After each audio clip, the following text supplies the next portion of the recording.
Hello and welcome back to the show. So I'm really excited about my guest today, Mike Russell, who is an expert in helping those who are in need in pre-foreclosure and foreclosure situations. So Mike is somebody who has a very interesting backstory, having gone through a similar situation himself, and has really been able to turn that into his business niche in real estate. So a little bit about Mike. He is an award-winning president and owner of a Century 21 agency. He is a certified distressed property expert, a certified short sale and foreclosure resource, and an REO default certified professional as well. And Mike is currently working a lot with these individuals who are in situations where they're in pre-foreclosure or foreclosure situations and helping them out of these situations as well, which has become his passion. But Mike, man, welcome to the show. Thank you so much for taking a little bit of your time today and joining us. Thanks, man. Appreciate it. Appreciate you having me. Yeah, absolutely. So, before we dig into kind of our show for today, I would love for you to be able to share a little bit about your story. I've read a little bit about you before we, hopped on this podcast, and I think you have a really interesting story of, building your business and then coming onto some hardship and being able to overcome that, but not just overcome that, but also turn it into, into your new passion and into the new niche of your business as well. Yeah. Okay. Sure, man. Listen, I've been doing this for a long time. I got in real estate young. My father was a corporate employee for Century 21 back in the 90s. And he got laid off when there was a sale of the Realogy back then. He got laid off, but his job when he was a corporate employee was going around and being a franchise service manager for independent franchisees. And so he had met a lot of the men and women who were in the business, and he kind of knew what their exit strategies were. And so it just turned out in 96 that he was able to purchase, at the time, the number one Century 21 office in New England. And so he did that. He, really at the last hour, he was able to come up with the financing, and he purchased that. And, I decided to take the path of least resistance. I decided that the paltry job that I had at the time wasn't sufficient. And I started to have, champagne caviar dreams about what my life would be like.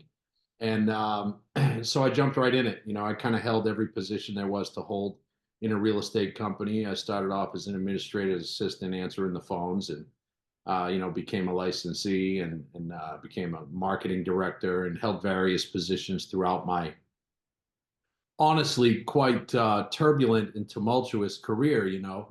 The how I got to where I am today is by making all the wrong decisions for the better part of 20 years.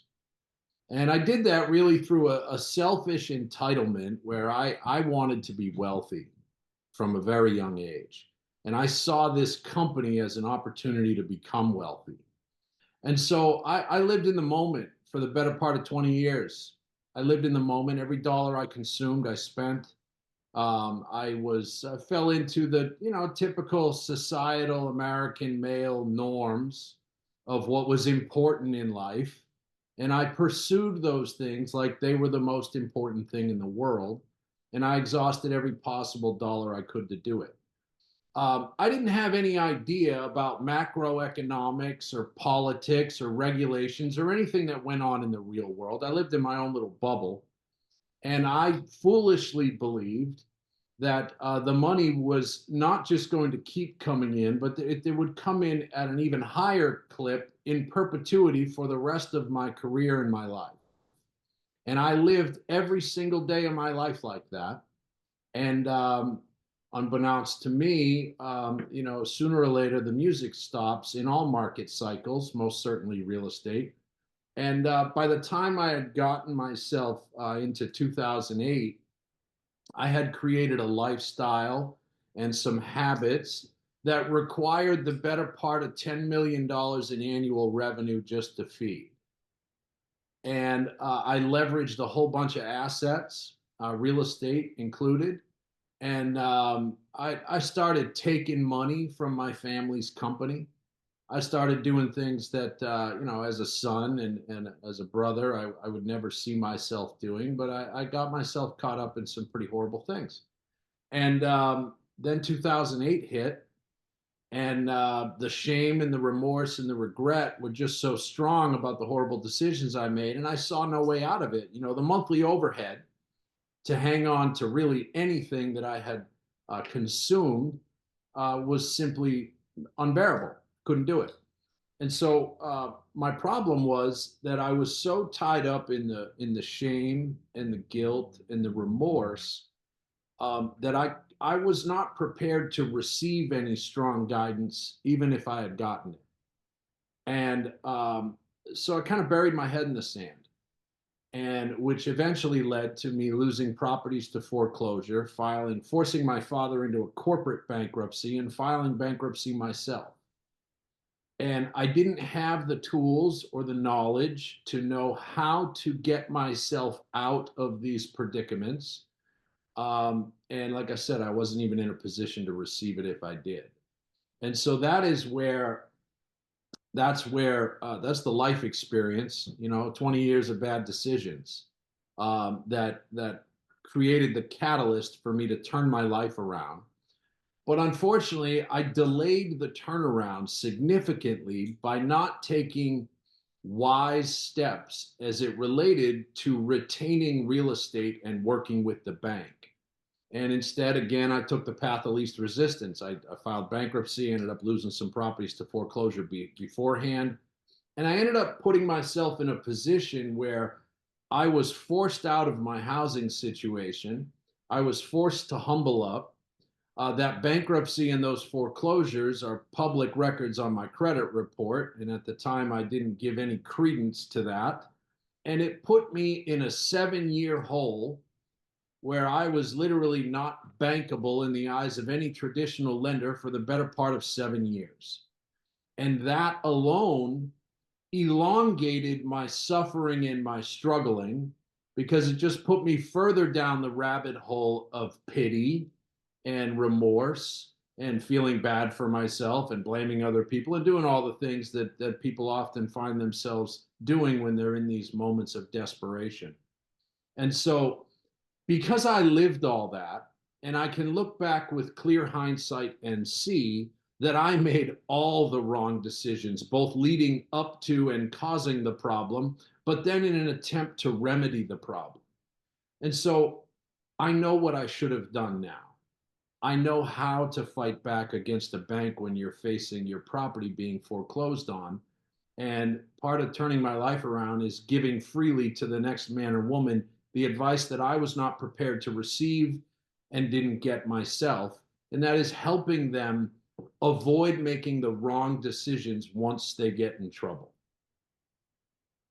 Yeah. So you have quite a story, right? As a real estate agent, I think a lot of people, especially if they're successful, right, they could find themselves maybe in a similar position as you were, like you mentioned about, you know, back in 2008 when everything started to, start to come down, right? Because there's a lot of real estate agents, especially if they started out or the better part of their careers early on, are in a good high market that they do find themselves in a position where they're over leveraged with their lifestyle. Is that kind of what you're seeing as well with a lot of agents? And I'm sure there's people that are experiencing that, something you've experienced similarly, maybe not on the same level, but in this past couple years.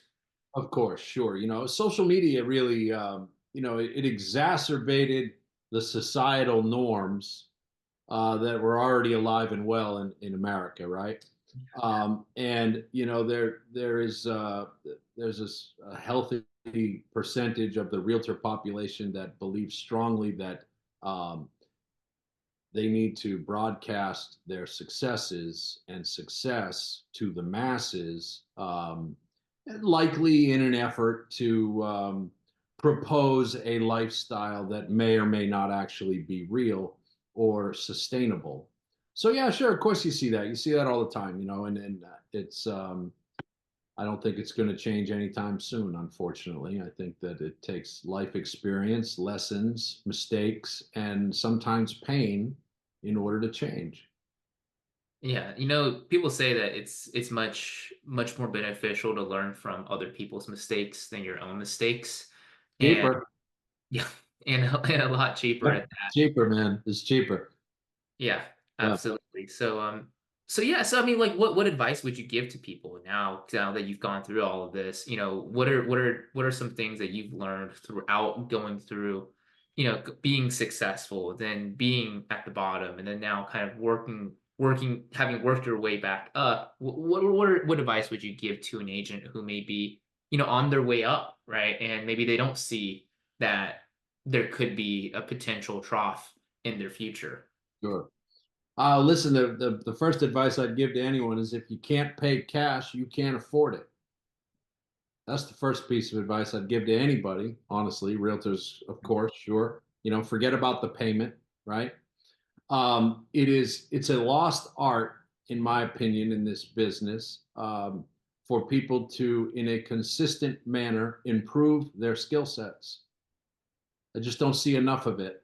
I think that it's common. I think my story is on the crazy end of things, to the extent of excess and things that I went through. But I think that people inherently want to feel external validation from the world. I think that it's just part of the overall mental health psyche of Americans. They want other people to believe they are doing better than perhaps they really are. And my advice would be that the only validation required is internal. The external validation is never real and it never lasts. And so the reality is that this is a great industry to tap into the true human condition and emotions of people in America and to help them realize some dreams and level up their life and their lifestyles and that of their family in a reasonable manner. And I think there's great honor in the work that we do. And I'm just a firm believer that when you pay it forward in life and in business, it comes back to you tenfold. I believe that. Right. And that's something that you kind of adopted, right, with your business now as well, because you've now taken on the role of essentially helping others with if they're in a similar position to yourself with pre-foreclosure and foreclosure. So I'd love for you to be able to talk a little bit on that because it's Yeah. quite, for a lot of real estate agents, they may not understand kind of what goes through that process. I think a lot of investors do because that's, kind of a market that they tend to work with. So if you're an investor agent listening to this, you probably understand some of this. But if you're a real estate agent that isn't necessarily working in this market, if you're working with a client that's going through this, they may not understand what are the steps to maybe prevent a foreclosure and what are the kind of like you mentioned earlier the downsides of going through foreclosure and how that can affect you later on. Sure. So that's well, like I said, my story, right? Why I do this is my own personal story, right? It's just kind of a unique blend. I've been doing this for 30 years, so I have an awful lot of useless knowledge in my mind about real estate and banks, right? It's relatively useless unless I put it to work. And the best way that I could find to put it to work was to help other people avoid the horrible mistakes that I made. So I try to catch people at the precipice of making horrible decisions. And the struggle with that is that when I meet people who are behind on their mortgage, right? They are well aware that they are behind on their mortgage. Every single person I've ever met who's behind on their mortgage has other problems in life that honestly are much bigger than being behind on their mortgage. Personal, emotional struggles that they're going through. That elicits some shame, remorse, embarrassment, resentment, anger, blaming. It pulls out all those worst of the human emotions out of people. And those things work as a force field to block out logic and making sound decisions. They truly do. And that is a challenging force field to get through with people to help them understand. And that's why I do this for free. I don't charge anybody for this. I started this nonprofit with a couple of my good friends, and we offer this support and we do this work for free. And it's really just as simple as getting ahead of the bank by communicating with the bank. When you're behind on any secured debt, I don't care if it's a car, a boat, a house, whatever it is, when you fall behind on the payments, the lender does not want to repossess it. They do not want to foreclose. No lender wants to own a boat that's 3 years old. No lender wants to own your Toyota sitting in your driveway. They don't want it. Now, look, it's the whole, F around and find out. If you don't do anything about it, they will come get it begrudgingly, right? And that goes for the same thing for your property. And it becomes challenging because you said a lot of realtors don't know, and that's true. But a lot of the average American has no earthly idea how to navigate the landscape of a lender-consumer relationship. Every lender in America wants to work with the original debtor. They want to work with that person in order to remedy the problem. And all it takes is effective dialogue with the bank. The very entity that has these people so scared is the one entity that can help you for free, and that's your bank. You have to pick up the phone and call the bank and say, look, I understand I've fallen out of your good graces. I want to do everything in my power to request some assistance from you to help me get back in your good graces because I want to keep this home and I want to make good on the payments that are due. Oftentimes, what happens in America is people have hardships that are temporary in nature. They don't last forever. And that can be any number of things, of course. You see horrible situations of abuse and neglect. You see simply lost a job. You see health problems. You see any number of reasons why people fall behind. Most people, if they can get some help from their bank on the arrearage, the past due balance, they are able to resume their normal payments moving forward. Most people in America don't know that that's an option.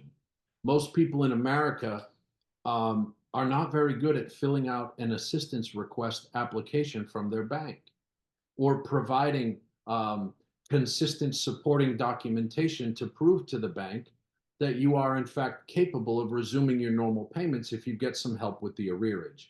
And those are things obviously that I became an expert at over the course of a career in real estate. That stuff is simple for me and for my team, right? And so that's what we do is we help them craft a reasonable, logical, successful application for assistance. And then we follow through with the bank to make sure, because, there's one thing every consumer knows. A bank will tell you one thing today and another thing tomorrow. And when you call your bank at the toll-free number, you're speaking to someone in a cubicle in Houston on Tuesday and someone in a cubicle in California on Wednesday. And it often feels like they are not communicating with each other. And I often give this as an example, like I can't even call Comcast Xfinity if it has to do with my own account. I'm ready to kill them by the time I get off the phone.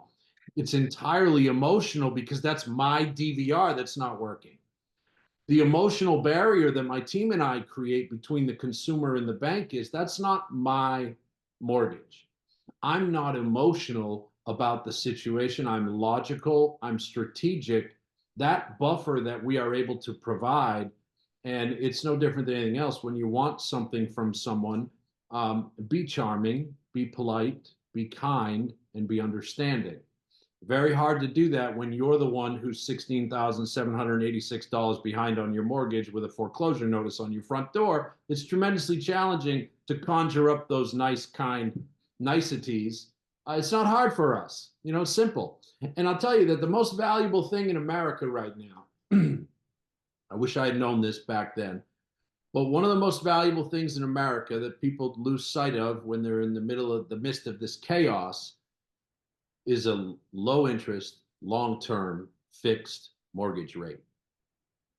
There is nothing more valuable in America today than a sub 3% 30-year fixed mortgage.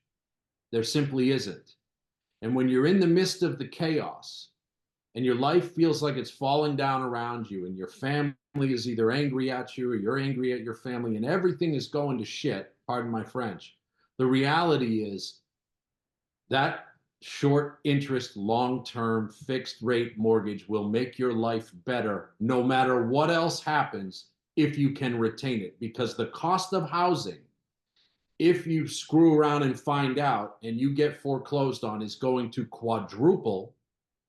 And I know this from experience. I left a beautiful home in 2009 and I had to humble up and I lived in a place I did not want to live. And that did not help my psyche. And that did not help my victimhood mentality. It did not help who I was as a man and an individual and my mindset every day when I woke up. It elongated my struggle. It made it longer, tougher, and harder to recover from. And so the role that I like to play in people's lives is the person who comes in and creates a positive inflection point in their lifeline and helps them hang on to something that is so tremendously valuable, even if they are unable to see it at that time. Yeah, absolutely. You mentioned that one of the things that really affected you after getting foreclosed on was the fact that you weren't essentially bankable for Done. the better, half of 7 years, Yep. right? And I think that is, that's what you were alluding to as well, as far as the value in holding on to what you currently have, because a lot of people don't see that long term, right? They see that there's a problem and Yeah. they need to get out of that problem. Yeah. It's impossible to see, and there's no judgment. I don't judge anybody. Like, listen, look, if your life is falling down around you, it's tremendously challenging to be sound and say, hey, a 2.875% mortgage with 26 years left, I should really hang on to that. That's not what people are thinking. And I spend the vast majority of my time doing my level best to help people get out of their own way.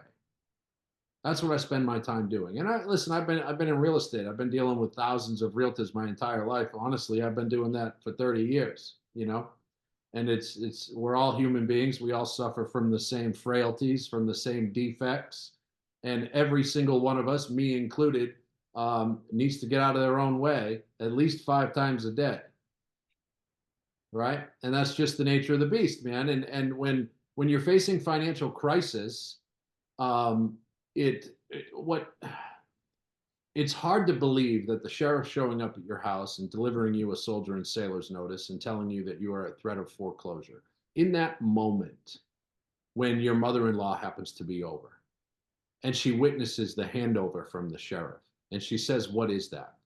And you are crippled with grief and embarrassment and resentment that your mother-in-law is even there right now. It's hard to believe that it can get worse than that, but that hasn't even gotten bad yet. What comes after that, if you don't take the right steps, is 100 times worse. And that's my job. That's what I consider my responsibility. Is it's very easy for me to explain this to someone to get them back into the good grade. All that stuff, the details of what we do is tremendously easy. It's muscle memory.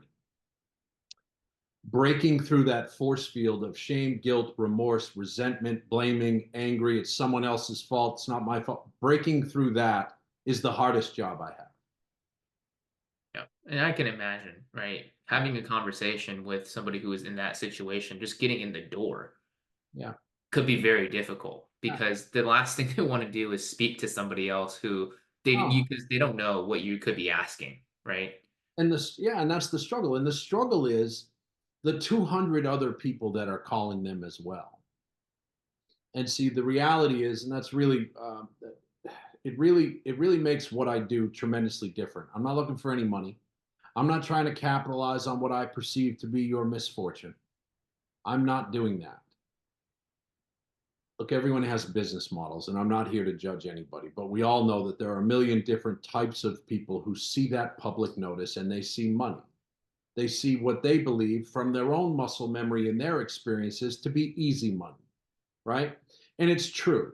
It's tremendously easy, if you're experienced, to purchase a property in threat of foreclosure for less than fair market value, put a little money into it, give some cash to keys for the people who are living there, sell it, and turn a profit.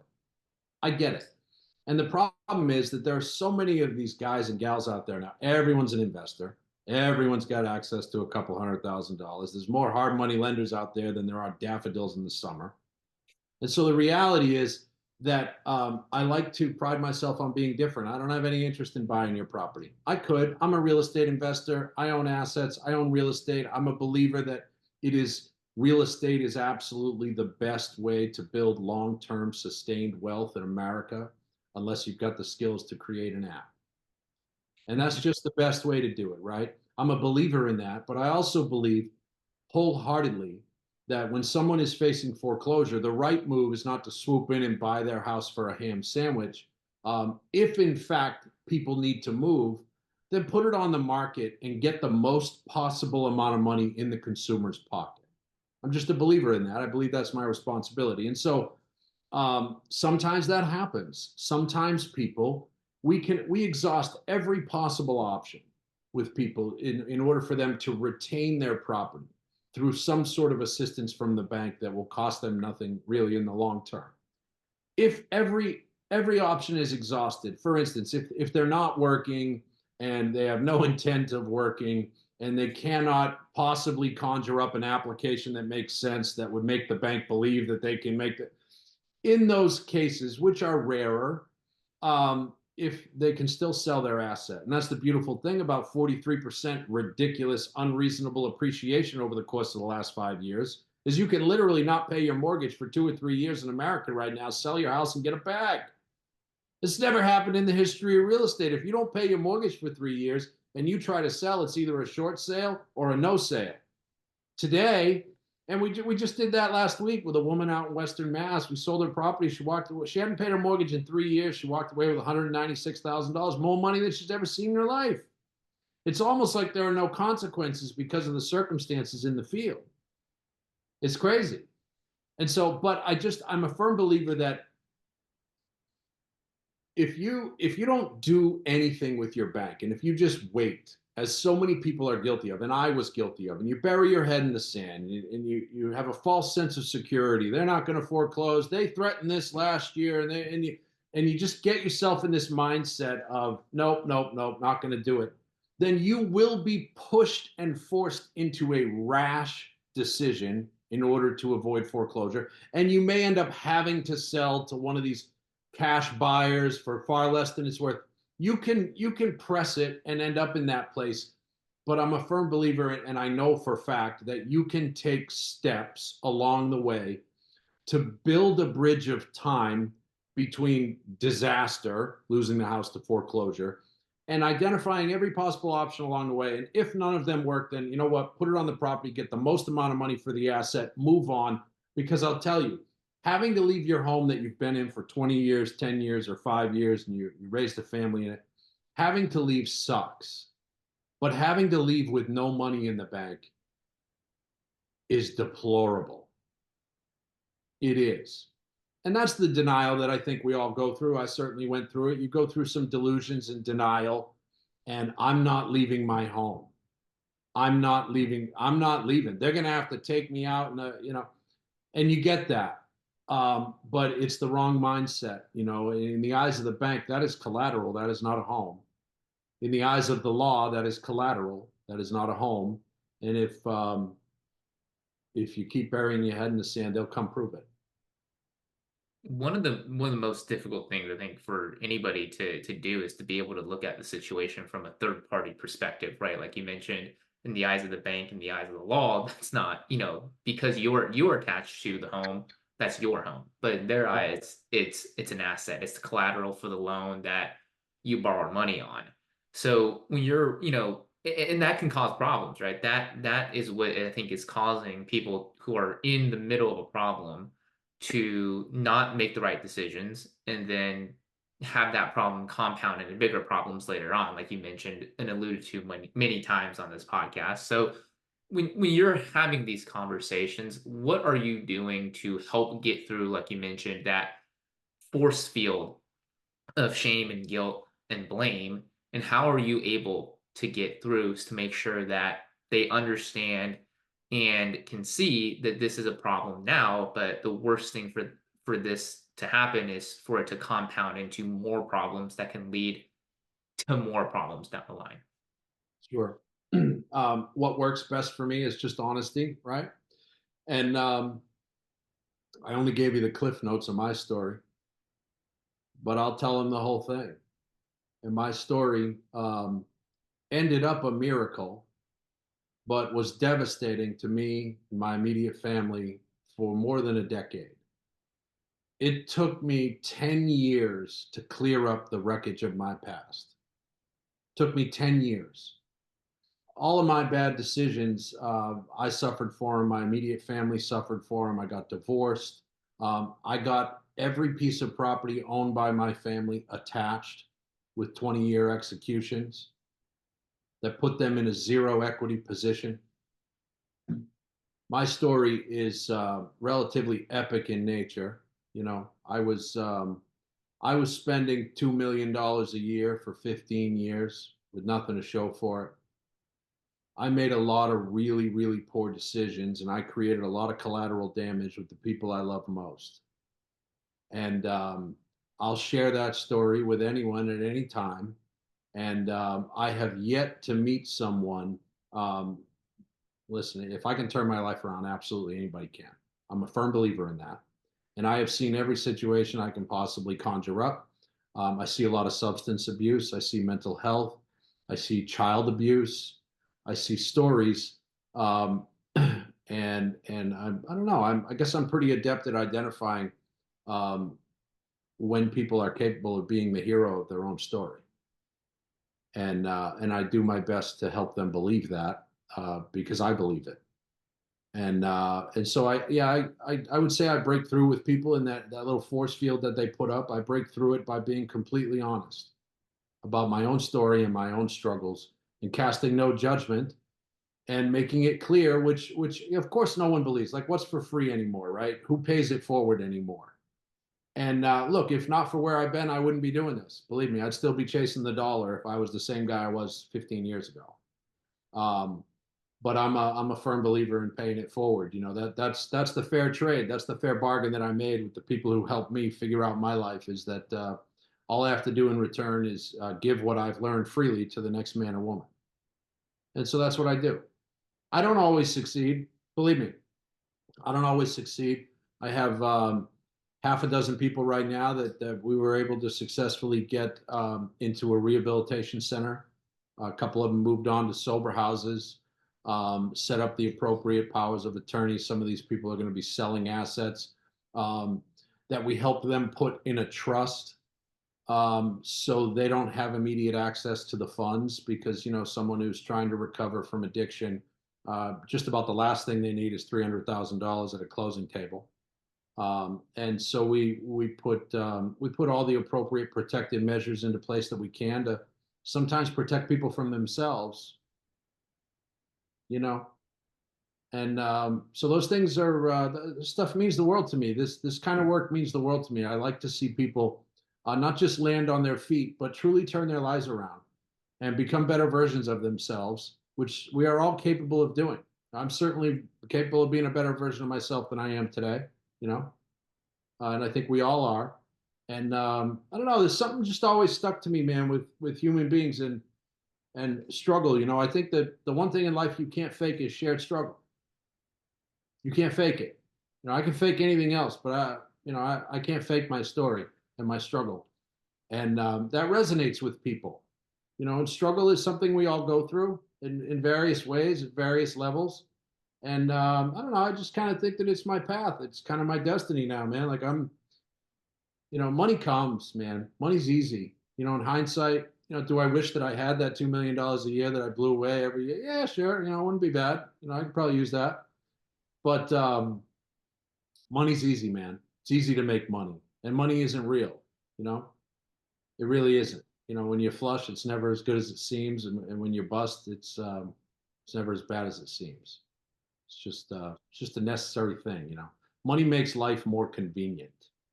That's what it does. Makes life more convenient.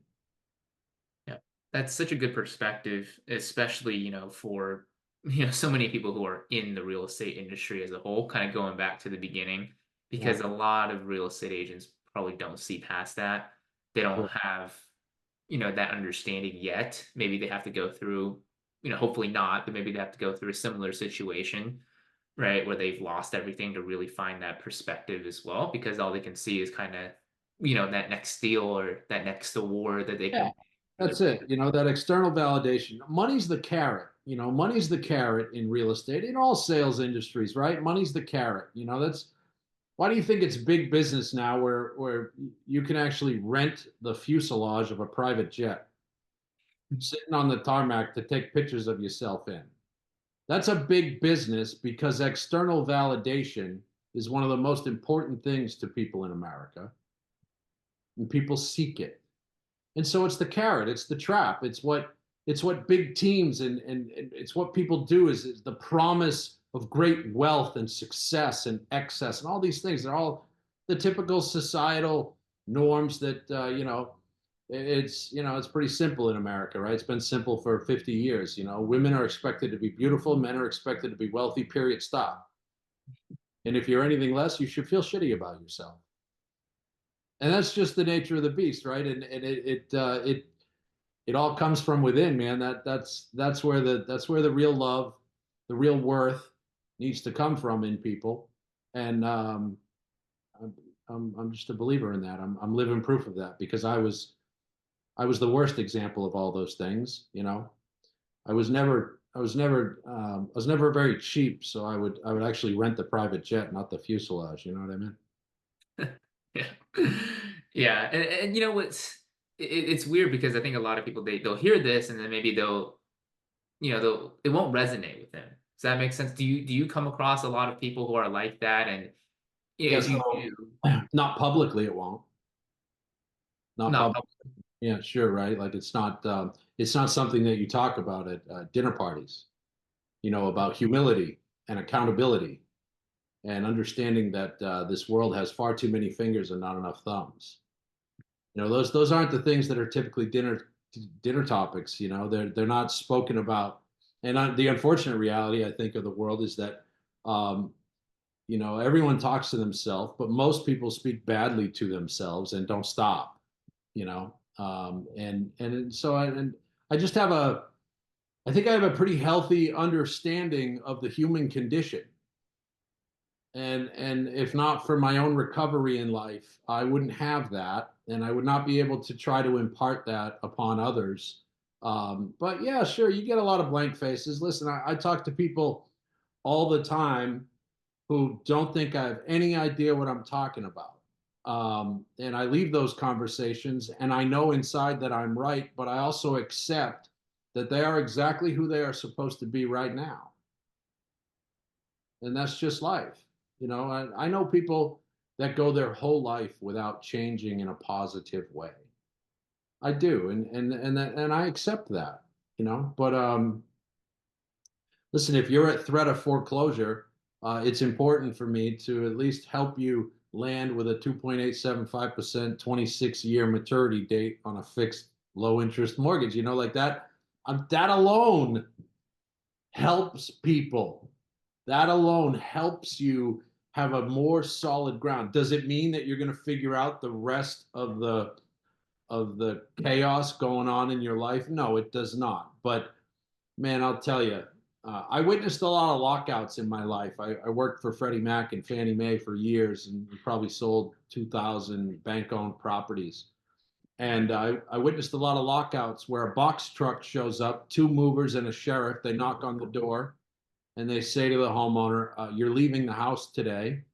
Anything you want that can fit in that truck, we'll store for 30 days. But when we're finished, we're changing the locks, and you're on the curb." I probably witnessed that 250 times in my life. And I do my level best to try to help people understand that that is absolutely something that could be in their future if they don't do something. And that is a very real, turbulent disruption to life and family. To be locked out like that by the sheriff and all of your personal belongings being put in a box truck and sent to a storage unit and you're on the curb. I don't know of something that isn't health related that is more devastating to a family. That is brutal to witness. And I don't know. I think I'm pretty good at helping people play the whole tape forward. And that's really what this is about, right? And of course, that is in large part because I've seen the whole tape played forward. I played it forward in what I believe is the worst possible way you ever could. And so please, for the love of God, come back here and just follow some guidance with me. Just trust me on this. You'll be better off if your mortgage payment stays at $1,375 for a 3-bedroom, 2-bath cape. Your life will be better because renting that is going to cost you $2,500. You know, Yeah. Having lived through it yourself, you make it I think much easier for people to see. Yeah. what could happen, what could be in their future if they And I'm don't. also, yeah, and I'm also living proof of the turnaround, right?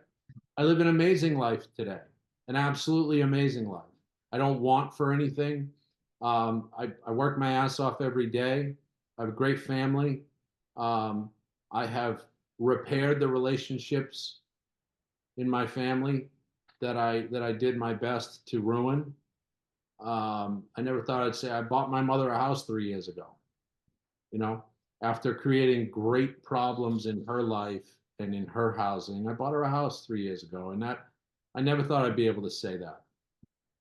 I really didn't. I never thought I'd be able to say that. That goes back to when you're in the, when you're in the middle of a problem, nothing, it just seems like a hole you cannot crawl out of, right? No matter how big or small at the time, it's You got it. always, it's always a much bigger problem at the time than it is when you look back and see that, okay, I was able to take the steps in order to resolve that. And there is a better future forward. Yeah, hindsight, man. It's always, hindsight is always there. You can always see. Well, but a lot of people don't. I know people who lost their house to foreclosure, and 5 years later are still blaming the bank or the mayor or the attorney general or their ex-wife, or I know people that just pointing fingers, and that's it's unfortunate. They could be a lot happier, with some accountability. Yeah. What a great point. People think about accountability almost like a negative, with a negative Well, connotation. right. Nobody wants to be held accountable. I mean, I listen. I don't want to be held accountable. Not by others. I might hold myself accountable. I don't want to be held accountable by anybody else. So that's just the nature of the beast, right? But I think the most important one is holding yourself accountable to your own actions, right? Um, yeah, man. You're only as sick as your secrets. Yep, exactly. We don't think about how when we do hold ourselves accountable and create discipline for ourselves in our own lives, we take back control that we may have given away, in a sense, where when playing the victim, it can seem so easy, but in a way, you're saying that you're not in control of your own life and that you're choosing not to take control of it either. Sure. Right. You got it. It's it's never going to stop. Back in 08, 09, there were about 750 notices of intent to foreclose being recorded every week in Massachusetts. Today, that number is about 110. It's significantly less, but 110 is still a lot. 110 families a week in just the state of Massachusetts, in threat of foreclosure is a high number. Yep. And so we're doing our level best to chase them all, man. That's Yep. what we're doing. We want to get the positive word out. We want to keep them in their property. It helps everybody if people stay in their property. Nobody wants a foreclosure on their street, in their family, or in their life. Nobody wants it. Nobody does. And so we just, yeah, that's what I spend the vast majority of my time doing, man. Is trying to help people get out of their own way and make better decisions than I did. And so that's what my nonprofit does. It's called Hope, the number four hardship. That's awesome, man. I'm so glad that you were able to find that after going through what you've gone through yourself and have turned that into something that you can pay forward as well. So, Mike, man, I appreciate you sharing your story and sharing what you do and how important it is for you and for everybody around you that you do this and you do this every day and you found your passion and really found fulfillment in doing what it is that you do with your nonprofit as well. So, Mike, man, if you want to share a little bit about kind of where people can find you, where they can find more information about your nonprofit and what it is that you're doing, what are some of the best ways for people to learn a little bit more about what it is Yeah, that man, you can check out our site. It's hope, the number four hardship.org. You can learn a little bit about my story. You can get in touch with us at 508-501-9214. Call anytime. We're more than happy to help, no matter what your situation is. There's no shame in struggle. There's none. absolutely we all go through it. So Right. we'll make sure to leave the link to your website in the description down below so that way people can find it. And I want to thank you again for being on the show. Before we let you go here, is there any last pieces of advice, any last tips you would like to leave with the audience? If you fall behind on your mortgage, don't wait. Do not wait. Try very hard not to be embarrassed. Understand that Everyone in America goes through struggle. And what you need to do is lift yourself up, be proactive, and open up effective dialogue with the lender. They don't want to foreclose. That's some great advice, man. Mike, thank you so much for being here. Thank Thank you you. for tuning in, and we'll see you in the next show. All right, Take cool. care. Thanks, man. See ya.